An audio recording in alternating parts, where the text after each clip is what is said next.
mga bossing oh. Naglaw pa si Mangko. Ito kaso, nagpas maulan. Kaso, ang saya ng tugtog eh. Kaya nag-isang di siya pa. Kaya napabak ako. Anyway, oras na 7 PM mga bossing. So ilang oras na lang 20:25 na. Tapos si mama niyan.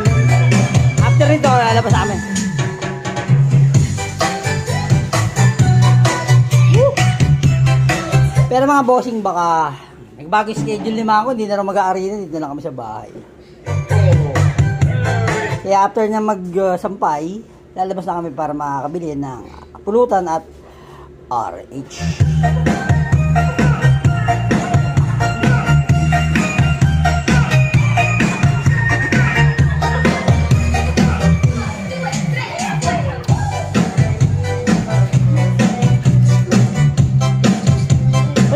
Bakit?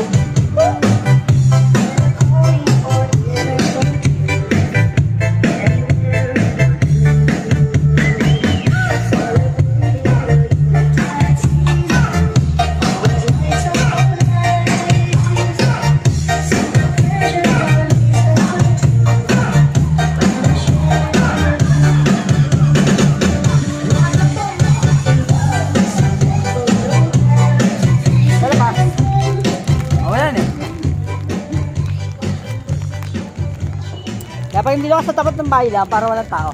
Oh, Happy New Year. Ayun o. Kaya ito isa na ito, kung kailan ako matutulog, saan nagpatugtog.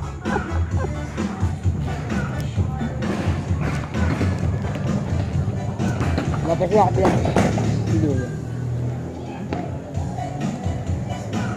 Tatay.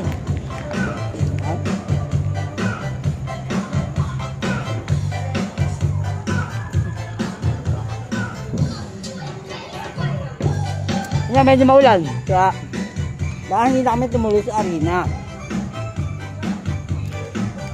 Hindi na pala talaga. Kasi yun yung plano ni Mangko. Gano'n lang siya.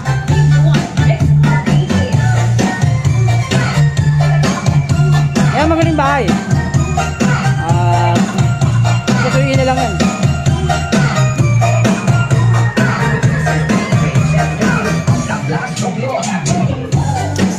Hindi ba yung mga nasold? Ito yung hindi nasold natin maghapon. Ito nga po yun, naalala nito. Yung mga subscriber ko since 2019. Oo, yan. Nakita nyo lagi ito sa vlog ko, yung sombrero. Ngayon hindi ko na ginagamit. Kapang araw-araw.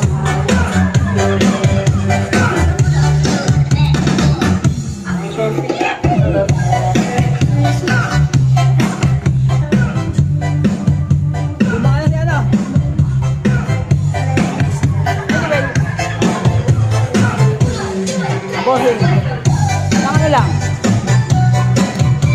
kumbaga isang word of endearment lang. Kahit yung mga dati kong subs pa since 2019, alam nila yan, istorya nangyari sa atin. Pero tandaan natin, ano man yan, masaya o malungkot, yan lang talaga buhay. Tapos huwag tayo na namumili dun sa New Year's resolution kasi wala nangyayari dun. After ng resolution mo, hindi mo naman nagagawa. So kung gusto nyo magbago, bago na lang kayo. Wala nang sinasabi.